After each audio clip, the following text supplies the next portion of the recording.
PTI मौलाना गठजोड़, नया Pandora box खुल गया।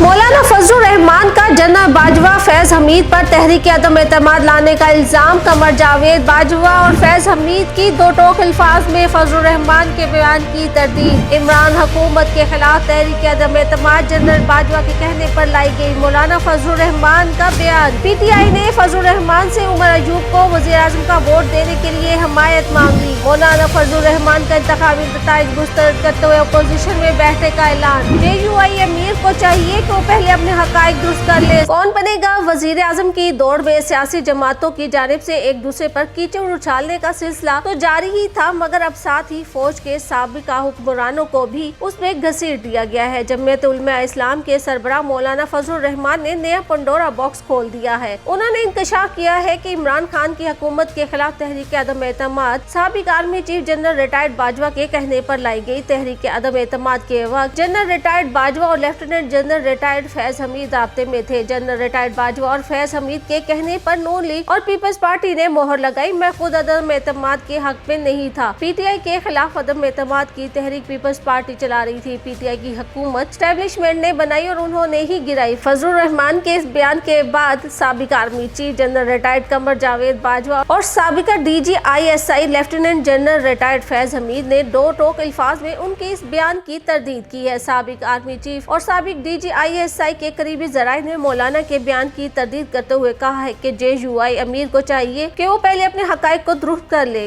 क्योंकि जनरल फैज हमीद अदम एतमाद की तहरीक पेश किए जाने से कई माह कबल ISI छोड़ चुके थे। मौलाना साहब ये भूल गए हैं कि जिस वक्त इमरान खान के खिलाफ अदम एतमाद की तहरीक लाई गई थी, उस वक्त general Faiz Hamid core commander Peshawar थे। जनरल बाजवा के करीबी जराए का भी कहना था, पर अपोजिशन रहनुमाओं पर जोर दिया कि इमरान खान को अपनी मुद्दत मुकम्मल करने दी जाए। जब अपोजिशन रहनुमाओं ने किसी तरह की लचक ना दिखाई तो उनसे कहा गया कि अदम एतमाद की तहरीक वापस ली जाए और इसके बदले इमरान खान इंतखाबात का ऐलान कर देंगे। कहा जाता है कि दोनों जनरलों को उस वक्त के वजीर आज़म इमरान खान ने तलब करके अपनी हुकूमत अदम एतमाद की तहरीक से बचाने के लिए ऑप्शंस पर बात की थी और चंद अहम वज़रा की मौजूदगी में मुख्तलिफ ऑप्शंस पर बात हुई थी। इस मुलाकात में जनरलों से कहा गया था कि अपोजिशन वालों से राब्ता करें ताकि हुकूमत को अदम एतमाद की तहरीक से बचाया जा सके। जराए ने जनरल बाजवा के हवाले से कहा कि साबिक आर्मी चीफ हल्फिया तौर पर मौलाना के बयान की तरदीद के लिए तैयार हैं और तवक्को करते हैं कि मौलाना भी इस बारे में हल्फिया बयान देंगे ताकि सच सामने आ सके।